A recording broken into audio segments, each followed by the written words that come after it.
potatoes nekuchengeta huku tiri under GIPP. This project takaitanga last year.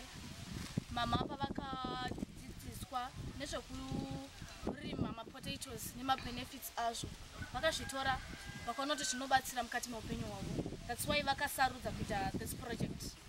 So at first takatanga kuita project remapotatoes. Mapotatoes aya akanyatsobuda zvakanaka because takawana ruzivo, tikanyatsowana fertilizers ekunyatsoisa nemachemicals mumapotatoes edu. Zvinova izvo zvakaita kuti tese tikokwanisa kuva tinowanawo chekudya plus mari yekuzotenga zvimwe zvatisina. Zvino zvinova maproducts emapotatoes nemabenefits emapotatoes.